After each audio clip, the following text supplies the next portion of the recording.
2005년 용산에서 개관한 국립중앙박물관에 다녀왔습니다.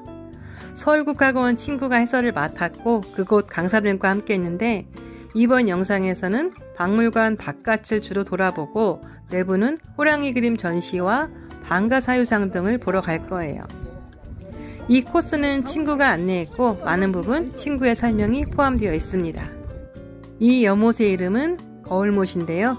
박물관 모습이 커다란 연못에 비치기 때문에 붙여진 이름인데 연못이 얼어서 지금은 박물관이 비치지 않아 아쉬웠어요. 박물관 입구 저기 큰 네모 공간을 열린 마당이라고 합니다. 겨울이라서 좀 스산해 보이지만 여름이면 정말 큰 그늘을 만들어서 큰 바람이 부는 시원한 곳이에요. 그리고 이 멋진 정자의 이름은 청자정인데요. 지붕의 기와가 그냥 구워진 벽돌 기와가 아니고 청자로 만들어진 것이라서 붙여진 이름입니다. 고려사에 의하면 고려왕궁의 지붕을 청자기와로 올렸다고 하는데 청자정에 고려왕궁의 정자를 재현한 것이죠. 네, 이곳은 석조물 정원인데요. 통일신라부터 조선시대까지 만들어진 석탑, 석불, 석비가 원래는 전국 각지에 있었는데 일제강점기에 도굴이나 수탈 등으로 경복궁 등에 세워졌다가 지금은 이곳 박물관에 전시한 것입니다.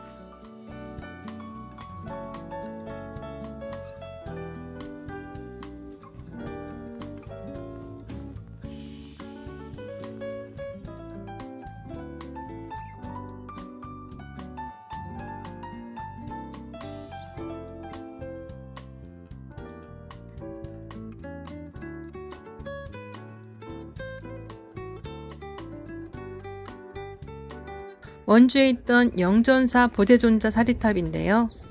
선종과 교중을 통합해서 불교를 다시 일으켜 세우려 했던 고려말 승려 보제존자 나홍의 자리를 모신 승탑이라고 합니다. 보제존자 나홍은 바로 청사는 나를 보고 말없이 살라 하고 창공은 나를 보고 티없이 살라 하네 라고 시작되는 시를 지은 분이라고 하네요.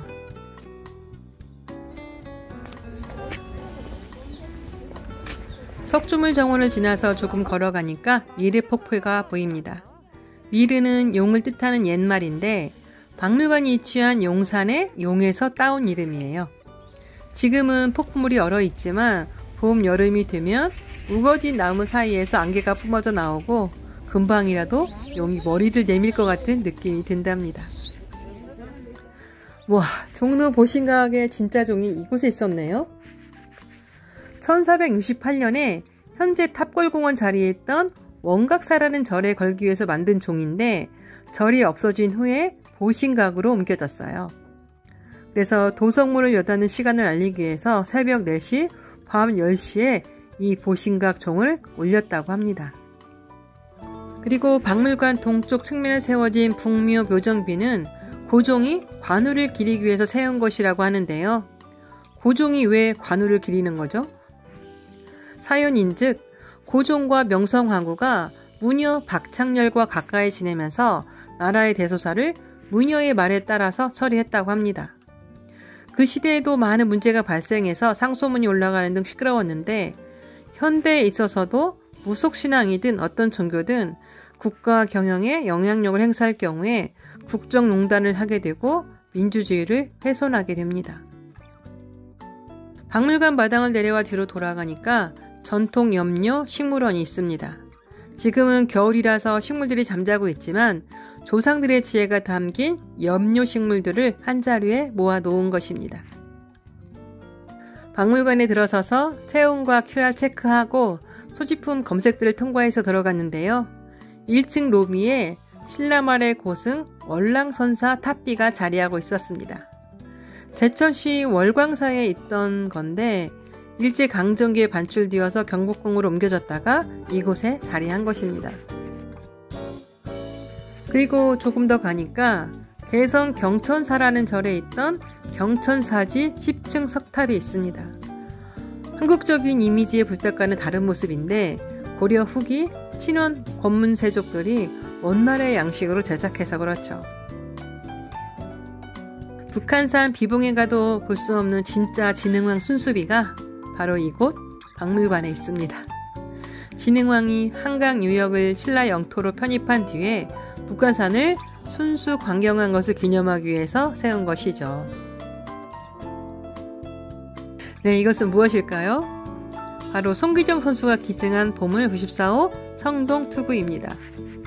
비록 그리스, 위국의 유물이긴 하지만 2600년 전에 만들어진 것이고 아무래도 시기에 우리 민족의 긍지를 높여준 마라톤 우승자의 무상품이라는 그런 역사적 가치를 높게 평가해서 보물로 지정했다고 합니다. 우리 조상들은 호랑이를 나쁜 기운을 물리치는 영험한 존재로 여겨서 새해가 되면 집집마다 호랑이 그림을 문 밖에 붙여놓았다고 하는데요. 2022년 호랑이해를 맞아서 호랑이 그림을 전시 중인 2층 서화실을 찾았습니다. 신선과 호랑이, 까치와 호랑이, 용과 호랑이 그림들이 전시되었는데 특히 19세기 그림인 월화송림 호족도에는 11마리의 호랑이가 등장하는데요. 이 그림에서 호랑이는 나쁜 기운을 몰아낸다는 의미이고 달과 소나무는 장수를 의미한다고 해요. 그림을 감상하면서 호랑이의 힘찬 기운 많이 받으세요. 네, 마지막 사유의 방입니다.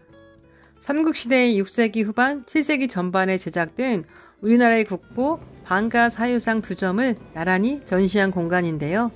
예전에는 한 점씩 교대로 전시했었답니다. 뛰어난 주조기술을 바탕으로 간결하면서도 생동감이 넘치고 또 화려하면서도 절제된 근엄한 방가사유상의 모습은 우리 인간의 생로병사의 깊은 고뇌와 깨달음을 상징합니다. 저 미소는 깨달음의 순간에 떠오른 것처럼 보이고 생각 없이 습관대로 사는 것이 아니라 항상 성찰하고 두루 생각해서 자신만이 아니라 주변 사람들과 모두가 더욱 행복하고 성장하는 삶을 살아가도록 하는 방가사유상의 깨달음이 느껴졌습니다. 감사합니다.